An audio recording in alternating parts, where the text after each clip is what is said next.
Hello watch lovers, friends old and new, welcome back to the channel. My name is Stian and today we have a really cool watch on the bench.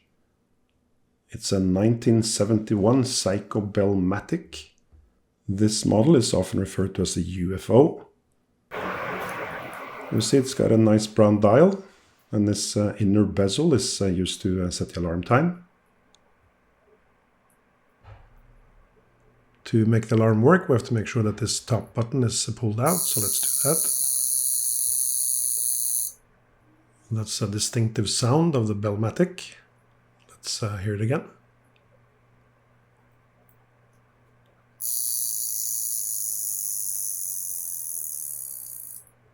So for those who like alarm watches, I think Bell-matic is a really cool option. I did a video on Vulcan Cricket a while back. The Cricket was the very first alarm watch ever made. It came out some 20 years before the Bell-matic. But there are quite a few similarities, as we will see when we take this watch apart. We do see that the watch runs and the date and weekday changes over. The weekday has a semi-quick set with turning the hands back past midnight. And as you might already have seen, you can press the alarm crown in repeatedly to change the date quickly. I think I mentioned it, but if I didn't, then this watch is a 1971 model. It is one of the later Bell-matics. And we can see it's seen better days. And some might say that most things that are more than 50 years old have seen better days, but let's not get into that. We see the once sharp edges have been a bit rounded as they have been polished over the years. The original bracelet is a bit scratched up. What the? That does not look like a Seiko clasp. But the bracelet otherwise is original to the watch. Alright, I'll have to fix that as well. For the timekeeping, we see that the watch plays its own rendition of Starry Night. So some work to do there as well. Let's start by just taking the bracelet off. One of the main reasons that you see a lot of marks on case backs, on screw-down case backs especially, is because people use tools that slip. So I generally use this sticky ball, but for this one that didn't work, so I used a big tool instead. Didn't quite get that on the camera, but we do get the watch open and we see this lovely little movement, 17 joules, which is very few for Seiko. Interestingly, this caliber, this 2 caliber family, started out with 27 joules, which is more in kind of Seiko territory with regards to the number of joules. But for export reasons, they turned it down to 17 after a few years of production. This movement is the 4006, and there was a date-only version as well, the 4005. And that's also how Seiko typically named their calibers, ending in 5 for date versions and 6 for date and weekday. And with the movement out of the case, we see that the dial is in good shape. A few small marks, but nothing too bad. Given that this watch also has this rotating inner bezel to set the alarm, there are 4 screws that we have to unscrew to get everything off. This version of the movement has a bakelite or plastic inner bezel, but you would also find those made in metal in earlier models. Let me know in the comment field if you prefer plastic or metal parts.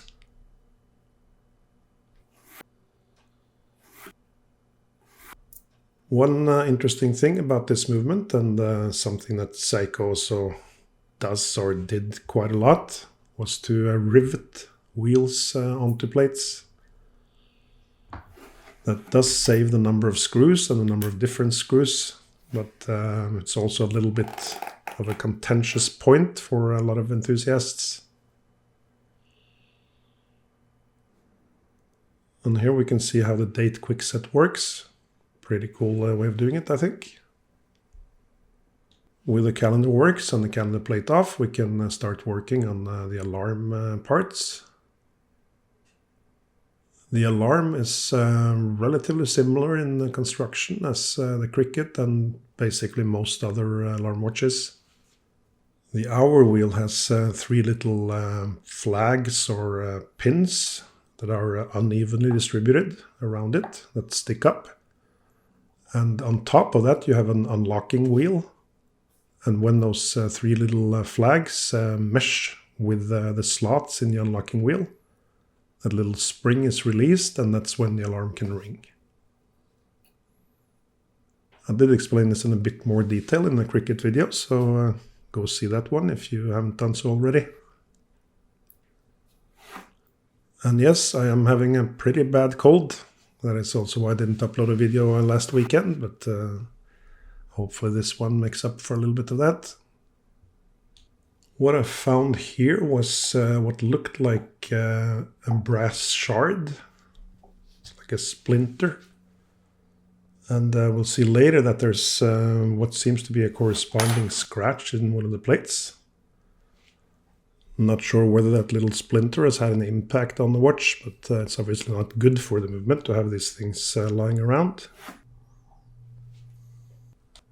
One thing you'll see me do when there's a lot of parts, as in this watch, is to put some of the screws back after unscrewing the part.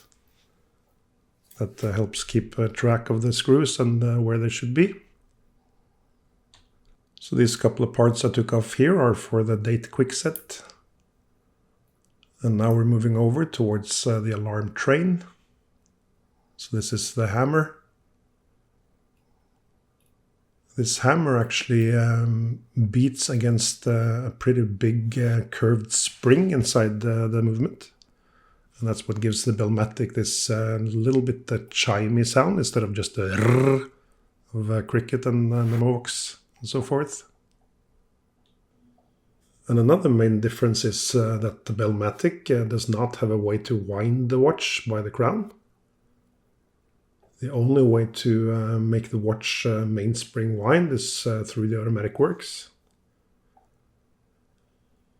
Luckily it has maybe the best automatic function ever made, the magic lever.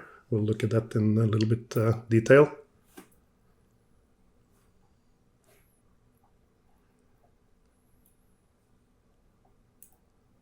But as the watch cannot be wound with a crown, there are also a few differences in the keyless works.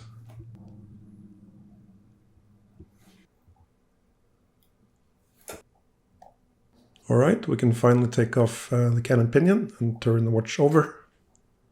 And then we can start taking off the automatic module. We took the rotor off already while the watch was in the case. But the rotor is directly screwed onto this ball bearing plate, where you have this off-center pin. And that off-center pin fits into the magic lever. We'll see exactly how that works when we assemble the watch again. But undoubtedly one of the most elegant and ingenious ways of solving automatic winding.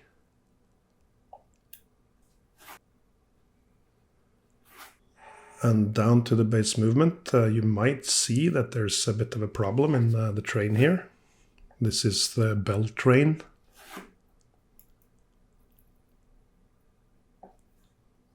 We'll have to fix that as well.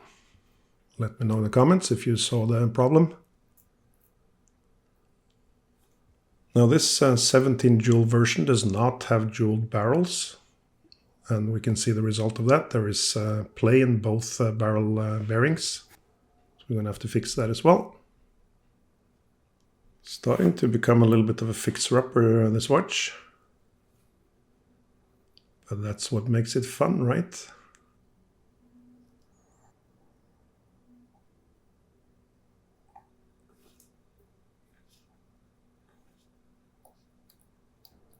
And when we take off the train bridge, we see this open barrel for the alarm.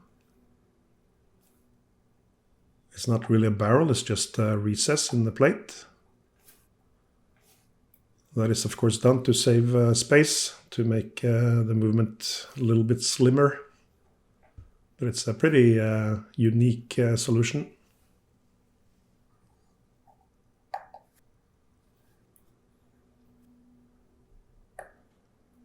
I also wanted to take the time to sincerely thank all the viewers and subscribers. It's pretty crazy for a humble old Norwegian dad joker to have more than 30,000 subscribers. So thank you so much to everyone. And if you haven't subscribed already, then now is a good time to do so. Huh? Go ahead, you can do it. I'll wait.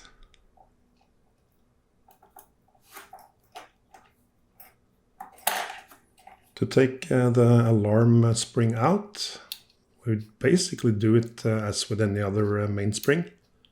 But it can be a bit fiddly since it's in its recess and not in a barrel.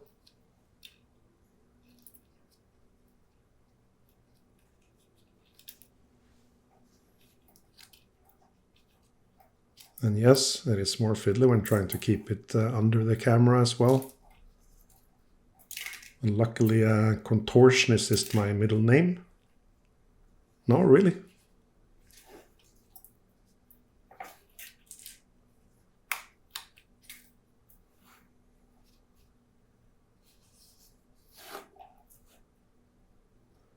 All right, let's get the shock settings out. Seiko uses this proprietary dire shock system. It is quite similar to KIF Trio or Novodiak. Can be a bit fiddly. And in general, it's not advisable to use the tweezers to take the springs out. If you do so, then you have to have a very light touch. Otherwise it's going to ping to a better place. All right, with the shock settings out, we can then take out the parts in the automatic module. And here we have this magic lever. It simply rotates back and forth with the rotor bearing. And those two arms you see, they push and pull on that wheel, which then directly meshes with the ratchet wheel. Very ingenious, very simple, and also very efficient.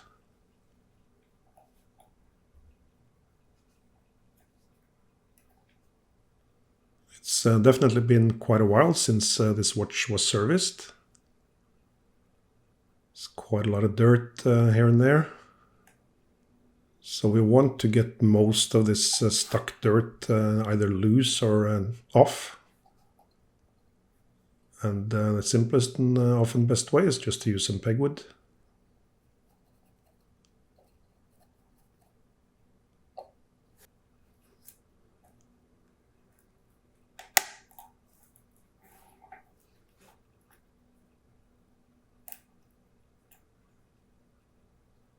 The mainspring in Japanese watches is typically wound the opposite way of the Swiss. Now you would think that that would be a feature of French watches, being opposite of everyone else, but this time it's Japanese. And this barrel is pretty shallow, so the spring does come out easily. A lot of old lubrication in the barrel. It is somewhat oddly satisfying getting old gunk and dirt out of these parts. We're going to clean the pivots a little bit with this Eve Flex stick that we use. Mostly that is enough to make the pivots nice and smooth again. And with that, we have all the parts laid out, ready for the cleaning machine.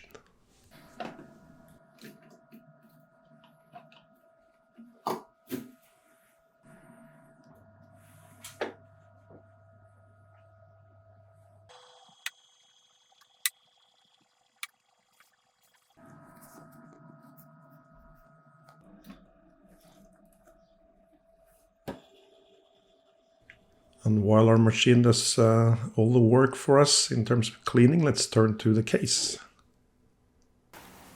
First thing we're going to do, we're going to take off the bezel and after that the crystal. These Seiko bezels can be quite hard to get off sometimes, especially if it's a really long time since the watch has been serviced. So there is a nice mixture of rust and organic material. Now the crystal should just press out quite easily, but I think we have the same mix there.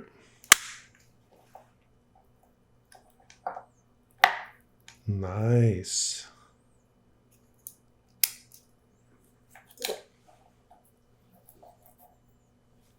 I think the scientific term is gunk. And as before, we're going to try to get most of the gunk off before we put the case into the cleaning machine. We're going to use the ultrasonic for the case. And I'm not sure if gunk fetishist is an actual term, but I think there are some. I think, in fact, there are some watching right now. At least one, I know that, but anyway.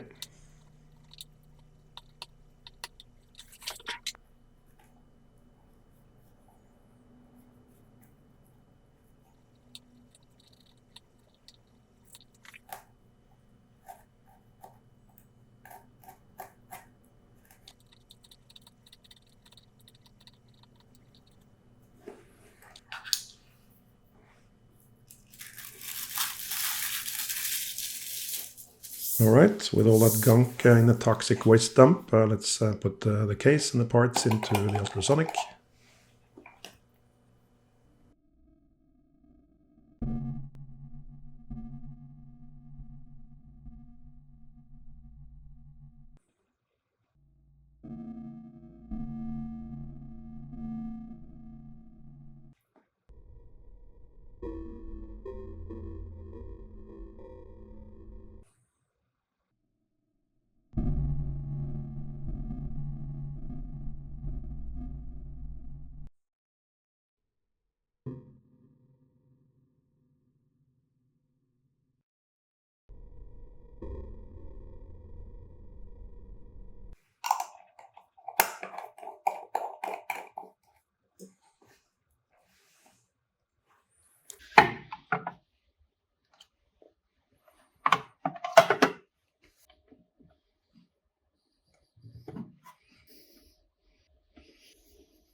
So after cleaning the case, we're going to restore it a little bit.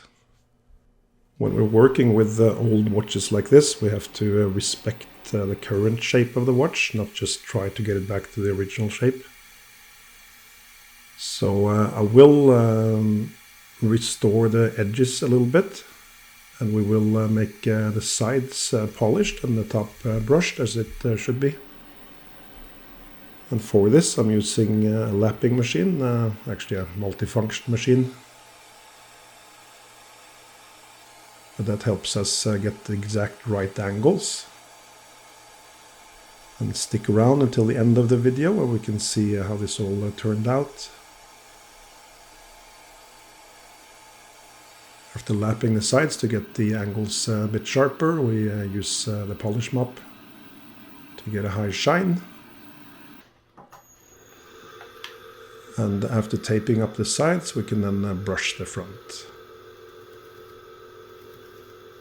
So note that I'm not actually removing almost anything on the front, it's just the brushing. Given that the dial and the hands do bear marks of wear, I don't really want the case to look brand new either. When you polish a watch, what you do is actually remove metal.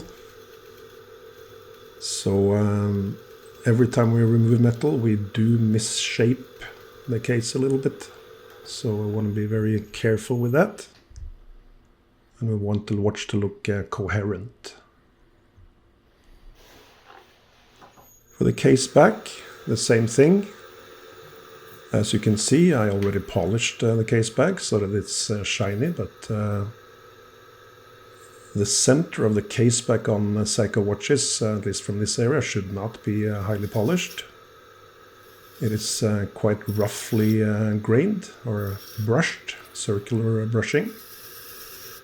So that's why I'm applying that again.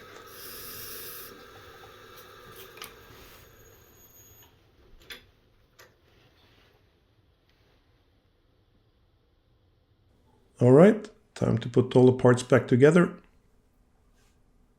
We're going to start with epilamming a few of the parts. Now, is that even a verb? Not sure, but that's what we're doing anyway. We're soaking the parts in epilam, and what epilam does is it leaves a very small thin film on the surface of the parts. And the effect that we want to get from that is that when we put lubrication on top of a surface with that film on it, the lubrication will not creep, so it will stay in place. For the pallet fork, we're going to just dip the actual pallet stones, the jewels, into the epilam. And afterwards, we're going to clean the pivots in a little bit of pithwood, just so there's no residue on the pivots.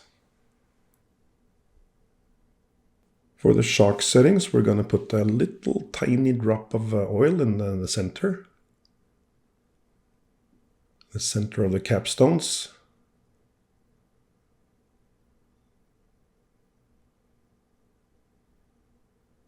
And yeah, these things are small. Now, the whole reason we're doing this is that the balance of the watch, which is kind of like the beating heart, its ends, its pivots are then going to rotate inside this little tiny oil bubbles. And that is really critical for eliminating or nearly eliminating friction, and thus make the watch actually run better. So we first put the chaton with the capstone in first, and then we can put this Diashock setting in. It's got 3 prongs on it, which fit into this little groove right under the top there. And we see there's a cutout also that makes it easier to press the prongs in. And then we'll do the same on the other side. And if everything else is fine, then that should make the balance oscillate nicely.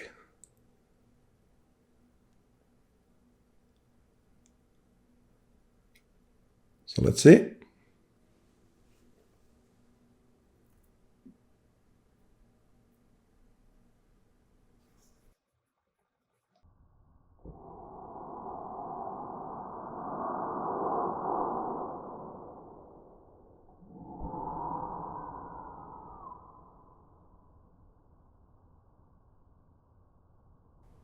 Yeah, that looks nice and smooth. Good, then we can continue with the rest of the movement. We're going to start with putting the mainspring back in the barrel. We're going to reuse the mainspring. It seemed to have quite a lot of spring in its step still, so that should be fine. I'm first putting a little bit of grease at the bottom of the barrel. That grease will distribute across the barrel over all the coils when it flexes in and out. Now, given that this is an automatic barrel, we also need to make sure that the mainspring doesn't slip too much, too fast. So we're putting this special grease on the barrel wall.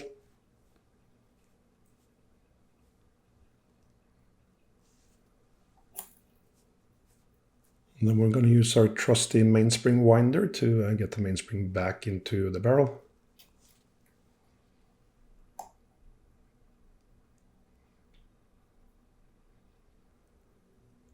I wanted to also tie some comments to, what shall I say, the breakdown of authoritative sources.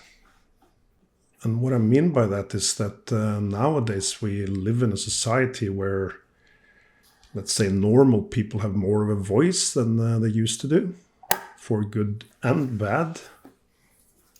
I wasn't always a watchmaker, far from it. I spent most of my time in, let's say, corporate roles, also entrepreneurial roles. And I really remember when people started talking about Web 2.0. And that's some 20, 25 years ago now.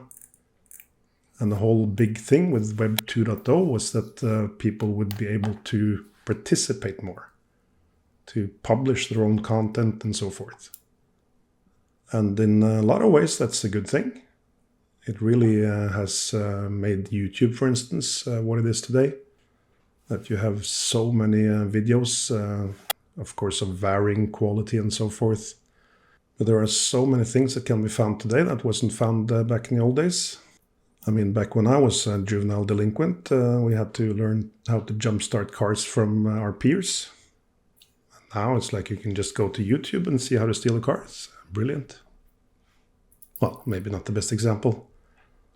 Anyway, what I was planning to talk about was how this actually breaks down authoritative sources. So tears them down. Because back in the old days, if you wanted to learn something, if you wanted to know how something is done, how something is built, and so forth, you would have to seek either a book or some sort of authoritative source, which would probably be something like an industry expert or a professor, that kind of thing. And the key is that there was always some sort of gatekeeping function, that the source was filtered, was approved, was in some way kind of regulated. But now that gatekeeping function is basically gone, and the result of that is that basically anyone can put out information that basically anyone else can access. Be it Facebook, Instagram, TikTok, Snapchat, YouTube, what have you. Of course, if you're good at critical thinking, then basically all of this is just fantastic. You're able to discern what's good and what's bad, and you can pick pieces here and there and basically enrich yourself and learn things, and all is good. But it can, of course, be difficult to sort of separate the good things from the bad.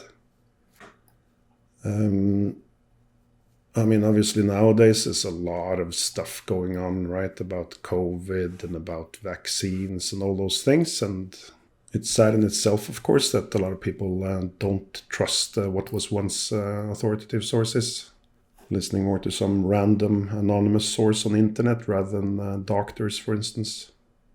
But before we take this into too deep and, let's say, serious territory, the reason I started thinking about this was because of some comments on my videos. Now, the comments I'm referring to were actually very positive. Like saying that, Stian, you're a master watchmaker and you're the best and so forth. And although I think maybe my wife could really benefit from hearing a little bit more of that, it's not really true. Or maybe I should say that I would benefit from my wife hearing that, but anyway. Now, before continuing this rambling line of thought, let's just revisit this plate, where we know there was a little bit too much play for the two barrel arbors. And this is a really good opportunity to show who's the boss, you know. This movement is trying to exert itself, and you just say, hey, let's not forget who's got the big hammer here. Or a hammer. So what we're doing is we have a couple of domed ends, and when we hammer those together with as much force as a watchmaker possibly can, then we make the hole a little bit smaller. And given that we have two barrels in this plate, we need to do it on both. So it's a really good opportunity to take out all the rage that's been built up over almost 3 years of COVID and Eurovision Song Contest and Norway not qualifying for the World Championship and you name it. Just, you know, take it out on that little piece of brass.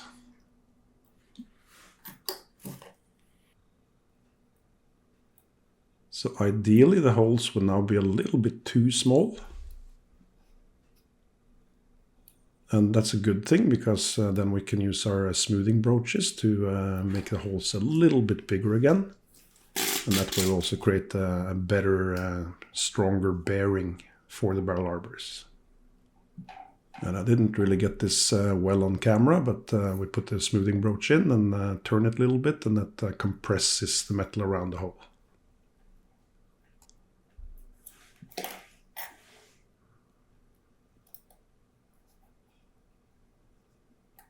And with that, the play is much smaller. It needs to be just a little play, so the barrel arbor doesn't bind in the hole, but it shouldn't be a lot of play.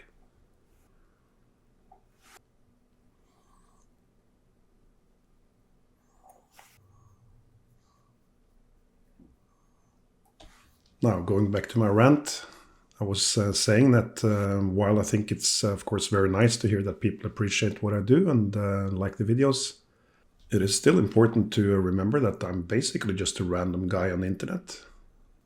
I do have watchmaking education, I do have some good experience, I think I have a good logical head and so forth. But I'm hardly the best watchmaker around. I would say that I'm probably the best Norwegian watchmaker in the village where I live in Switzerland. But if you go to the canton, and I'm probably not even the best Norwegian watchmaker in the canton, and definitely not the best watchmaker. I do think I generally show good practices and hopefully also encourage good approaches and the right mindset. But what I really want to say is that it's important to use your critical thinking. So whenever you're absorbing information, watching videos on watchmaking or basket knitting or whatever it is, just make sure you have a critical mindset, that you're asking yourself whether this person really knows what he or she is talking about or doing. And also remember that videos can be very deceptive, especially if they're edited, like mine are. If I ping a screw, for instance, I generally don't show that on camera, but of course that happens. Less and less as you get experience, but everyone makes mistakes every day, and you learn new things every day as well. And that's really what makes this trade so fabulous. It's just keeps being interesting and fresh. Now, while I've been ranting, we've gotten the base movement back together. So now we're gonna oil the pallet stones, or rather pallet stone. We oil the exit stone and then we distribute that oil onto the escape wheel teeth.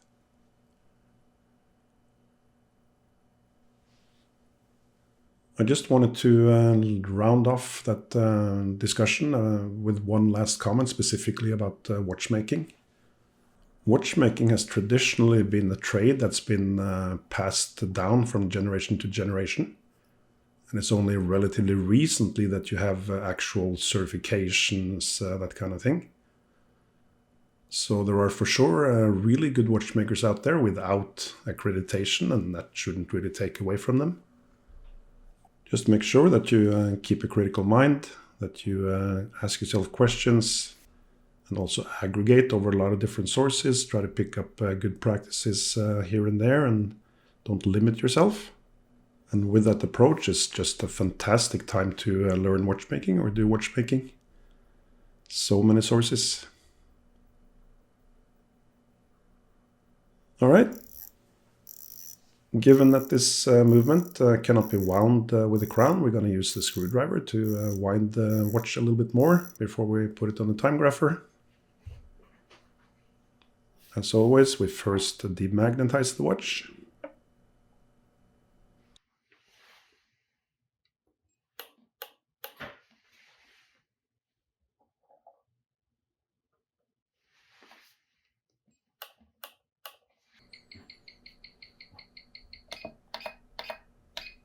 Now this watch has a very strange lift angle, so I'm going to set it to 58.4.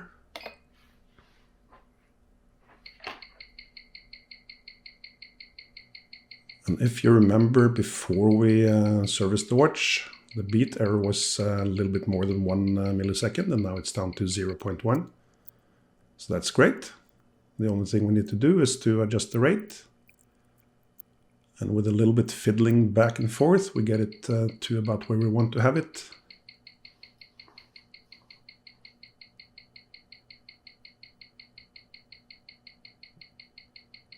And that looks just fine.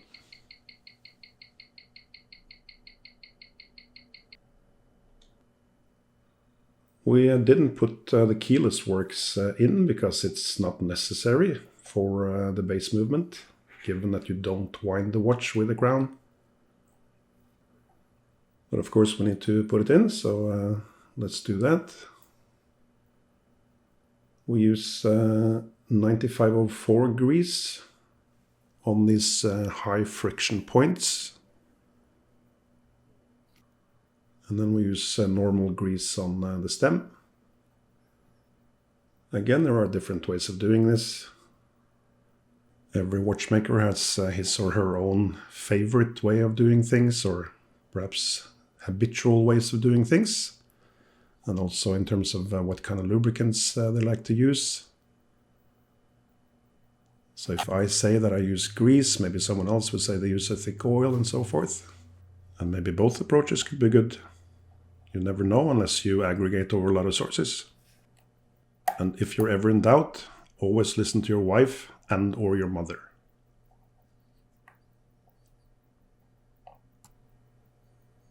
I kind of like this sexy cold voice I have now, by the way. It's like I kind of feel a little bit like Barry White here, you know. It's like, oh, old man river. Yeah, no, that was not Barry White, but close enough. I remember back in the day when you used to have an answering machine for the phone. I always used to record the message when I had a cold. Either that or when I had a helium balloon at hand. Anyway, this watch is kind of clearly in the Seiko mold when it comes to the keyless works. A lot of parts. And of course, with the alarm, it doesn't exactly get fewer.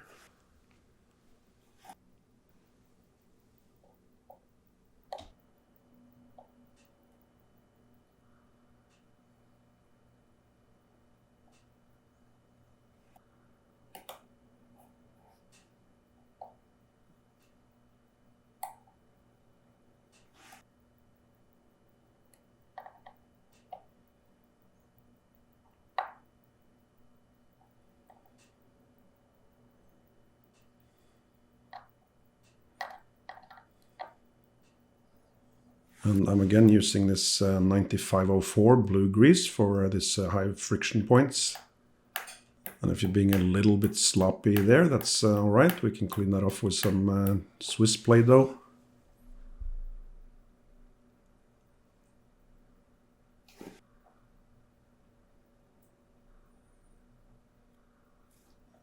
Then this next set of parts we're putting on is the train for setting the time and also for setting the alarm.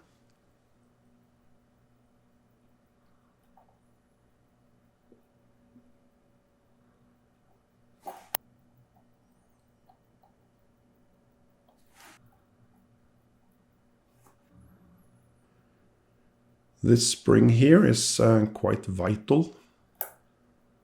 It's a very pingy spring. And don't ask me how I know that. Probably just heard it somewhere or...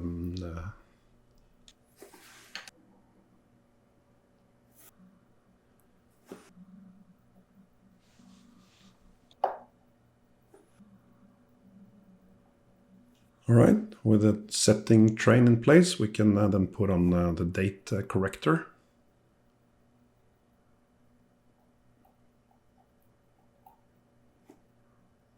It's got this big, strong spring. Gonna put some more grease on the contact point between these two.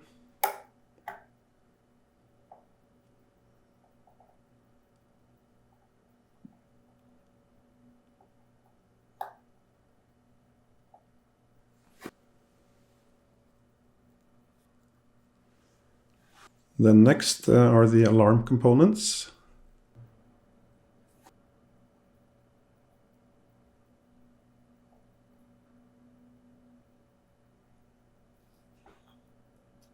This is the hammer that actually makes the noise. And here we have the disconnecting spring. That's the one that presses the hour wheel up. And when the hour wheel rotates into meshing with the alarm unlocking wheel, meaning that the alarm can go off, then that spring releases the hammer. Now this big wheel here is quite unusual.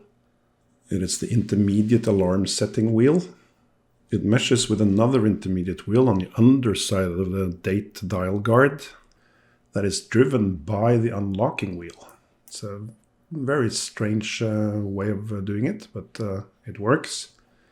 And ultimately that wheel then moves the alarm inner bezel for setting the alarm time. So a bit reverse way of doing it perhaps than what is common, but it does work.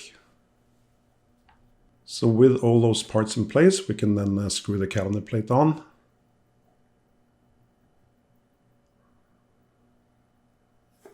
And then we can put on the intermediate date wheel with that little finger. You can see that finger is actually rotating loosely on the wheel. And that's a safety mechanism, so whenever it turns towards the date, if you turn the hands backwards on the dial, you're not going to damage the date disc.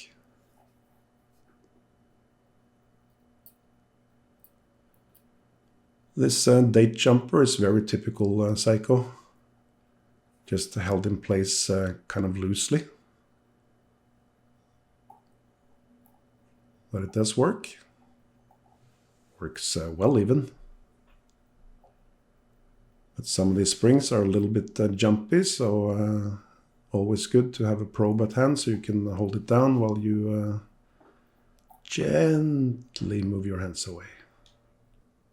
And here we have this plate I mentioned with the wheel on the underside that meshes with intermediate alarm setting wheel. It's all a bit complicated, but the thing is you can actually get a Bell-matic for a very good price nowadays. Maybe a couple of $100 and you have a nice Bell-matic. And it is a very cool movement to work on. Quite a few ingenious mechanisms and solutions. So once you feel graduated past the normal 3 hands, then absolutely a fun watch to work on.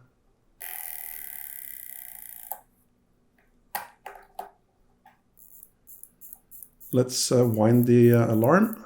We do that by pressing the alarm button in, and then you can wind it normally with the crown. The alarm on the Bell-matic doesn't ring for as long as on Cricket, for instance, or Memovox. It rings for only about 10 seconds. So basically half the time of most other alarm watches. But it is like a semi-chime sound, so it is pretty cool, I think. There's a certain sequence we have to follow when we want to finish the movement. As always, we first flip the date so we know when it's midnight, and then we can place the hands. But for the alarm, we have to do it a little bit differently. But we can do that afterwards.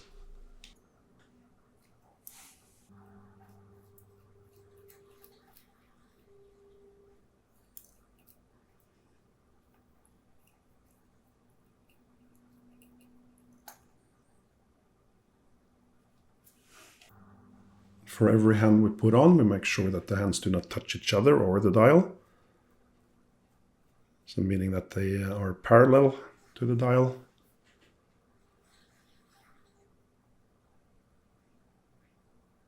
You do sometimes get dials that are curved, and then the hands could be curved as well. But still, the base of the hands need to be parallel. Let's see then if we manage to get the hands on close to midnight. Should be within 15 minutes as a minimum, but we should manage to get it to around 5. Yeah, that looks just fine.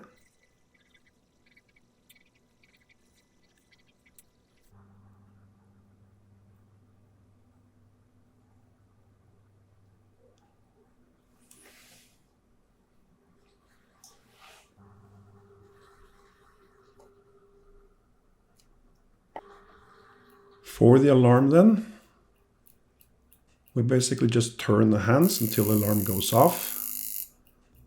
And so we don't have to sneak the hands slowly for a long time. We just first turn one time. It's always around 5 o'clock, so then we can turn the hands slowly when we get close to 5.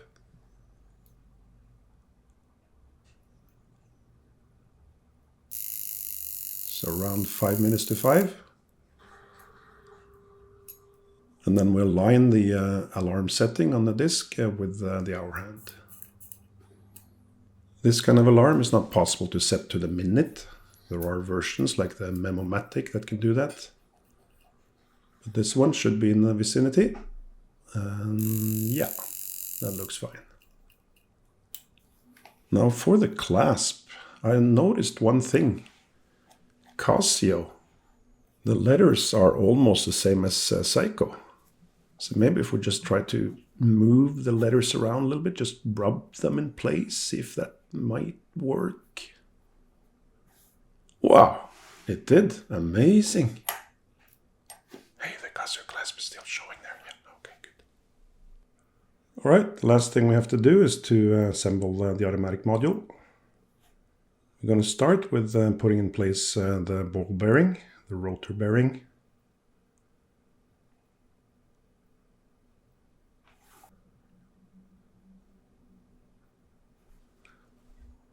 The ball bearing also has to be lubricated, and for that we use a special mix called Lubrication 106.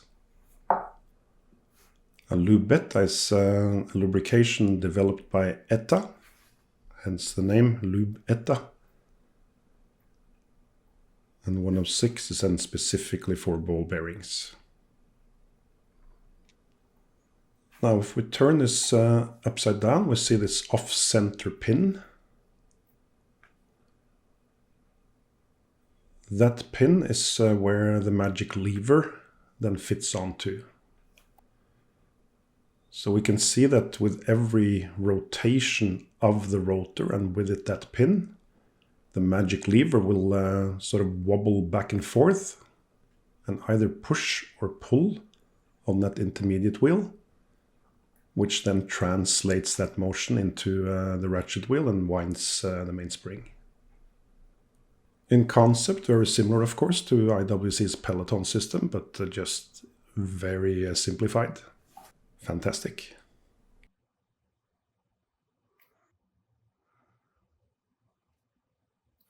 All right, we're ready to case the movement. We put on a new crystal. And then we can place the bezel on top of the crystal. So it's going to lock the crystal down.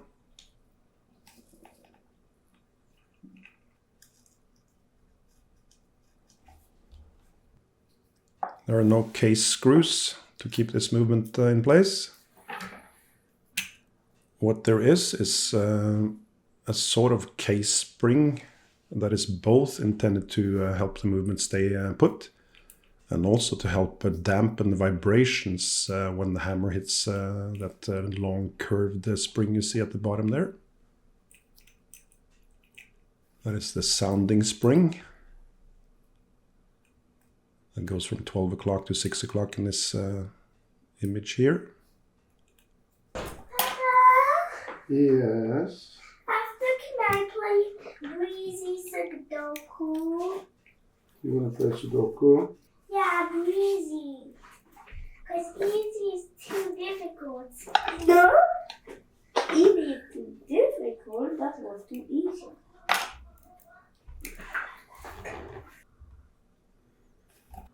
Yeah, my daughter has started playing Sudoku. That's the only game I have on my phone. I think it helps me keep my brain a little bit fresh, but easy is too difficult. So she's playing on the breezy. But it's a good game.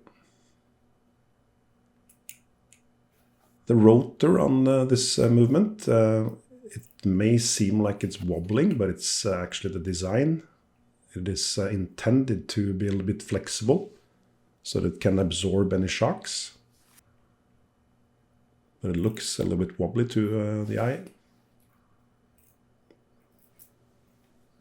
This is a spring that has a dual function. It both helps keep the movement in place and also dampens the vibrations when the hammer hits that sounding spring. All right, the last thing to do, put the case back on. We're going to put a gasket on first. And then we're pretty much good to go. I did it. Good. Look. Yeah, well done, Miss May.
Before seeing the watch on the wrist, I just want to remind everyone that on vintagewatchservices.eu you can find over 100 beautiful vintage watches.